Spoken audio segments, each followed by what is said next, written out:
Leona, you have been found guilty.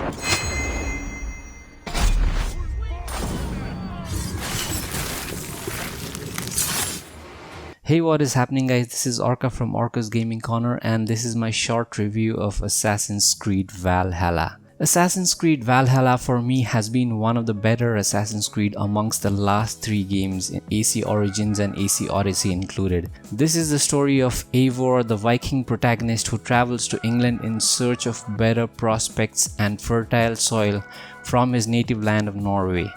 All of this takes place during the golden age of the Vikings and the dark ages of England, so somewhere around 800 AD. You of course play as Eivor and travel throughout England, which back then was comprised of a bunch of smaller kingdoms.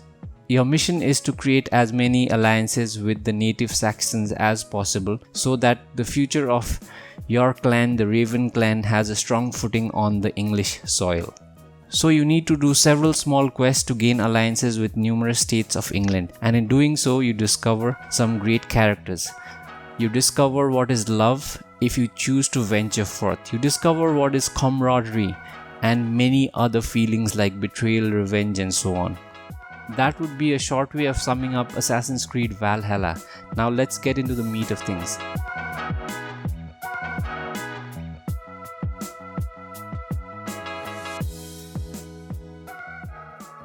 Exploration was the key point that made me fall in love with this game. I love the way we begin our journey perusing through the snowy mountains of Norway, scavenging and foraging through the vegetation that is offered by the land in search of food and items in the game. It reminded me a lot of how Skyrim played and how I instantly fell in love with Bethesda's masterpiece in 2011. The initial section of Norway is similar to Skyrim in a lot of ways, with of course 2020 graphics and a much more open and wider world to explore. I think most people completed this section in under 4 to 5 hours, but I was there almost for around 10 hours and it was a treat. Then we move out of Norway with our brother Sigurd and his friends Basim and Haitham, along with your clan in search of greener pastures and a better future towards England. This is how the saga of Eivor the Wolf-Kissed begins. It took me slightly more than 100 hours to complete the game, so the completion rate is around 85% at hard difficulty gameplay and standard difficulty assassination mode. I played the game on a PC with RTX 2070 Super at 90% of 4K resolution with mixed or custom graphics settings, and this is the Uplay or Ubisoft Plus subscription version of the game. I am not sure how the game runs on older consoles, but on the PC with a good mid-level card, it runs almost at 60 FPS most of the times, with a few settings of course tweaked here and there. Now let's talk a bit about the core combat and the skill tree. The core combat in Assassin's Creed is really fun, but at the same time it is not finely tuned like Ghost of Tsushima or even maybe as good as Odyssey. But that did not detract me from enjoying the combat. It was still a lot of fun and the combat never felt like a chore. Also, assassination works really well this time, so you can actually assassinate every human enemy in the game. There are basically 3 skill trees and you are free to upgrade skills in any fashion you prefer. The skill trees are the bear tree, the raven tree and the wolf tree.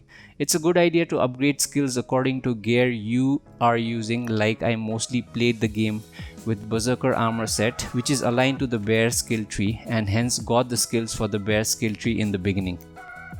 Every level up you will be given 2 power points and hence the option to spend those on 2 skills of your choice. Leaving aside the skills, there are abilities also, and these are earned by reading or learning text from throughout the map. The ability points are active skill points that you can use in combat. Hammers and weapons are a standard affair, with some special weapons like Thor's hammer, the Ursine Guard's shield and Excalibur's sword. Well, a few points I felt that Valhalla did better than Odyssey in gameplay. Number 1, it had even more of an over-the-top combat with some fantastic moves and gory scenes, which I really loved. Number 2, you can stick with 1 armor and upgrade that to the highest level, and the game specially does not throw you a shit ton of generic weapons and armor like how it was done on Odyssey. And number 3, there isn't much of a level gating, so in hard difficulty I could take down enemies at power level 160 when I was around power level 90. So basically this allows you to complete the game faster if time is a constraint or you want to just play through the story parts. So those were, in my view, some of the improvements as far as gameplay is concerned. The graphics, cutscenes and animations are again a standard fare. Of course, it is not as good as Demon's Souls remake, but it is really good, better than the previous games with much more varied architecture and landscapes to explore. The HDR on PC works really well, unlike Odyssey, and contrast between dark and light regions is superb. The sound and music of the game is also good, but does not have any memorable tracks like the ones in Odyssey, but it still complements the world and surroundings in a good manner.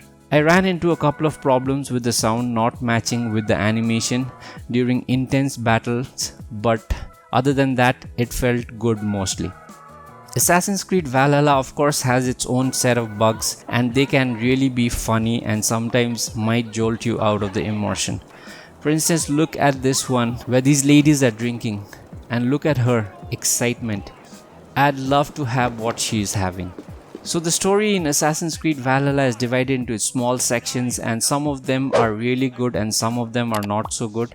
At least it's not like the other games where you have a huge story, one big mediocre story. That is not the case here. So you will have some stories which are really good and some not so good, which all fits in to make an overall decent experience. Also, for those of you who have never played MMOs like WoW or Age of Conan or Guild Wars 2, or maybe some of the other ones, you might feel that the game is a bit grindy, but I'd suggest playing it in sections. Like for instance, I played 10 hours of story and then around another 4 or 5 hours of just exploring, wandering around and finding treasures and stuff like that, and then time just flew by and I was already 60 hours into the game. So that is what you want for this kind of game, because if you keep on doing the same kind of thing, it kind of can get tedious and repetitive at times. Also keep in mind that there is a plethora of other things to do which I actually do not talk here, so that you can discover it for yourself. Like some of them are solving mysteries, doing world quests, hunting special animals, fishing and flighting, which apparently is the Viking version of battle rap. So Valhalla should generally take up a good chunk of your time, and hence it's worth the purchase and even more value if you are using the subscription option. All in all, Assassin's Creed Valhalla is an explorer's paradise with some fantastic characters and their stories, which delivers, in my opinion, a well-rounded experience, leaning a bit more towards the origins of the franchise compared to its immediate predecessors. That'll do it for the review. Like, share and subscribe to my channel Orka's Gaming Corner if you like my content, and I'll see you next time with some more reviews and gaming news.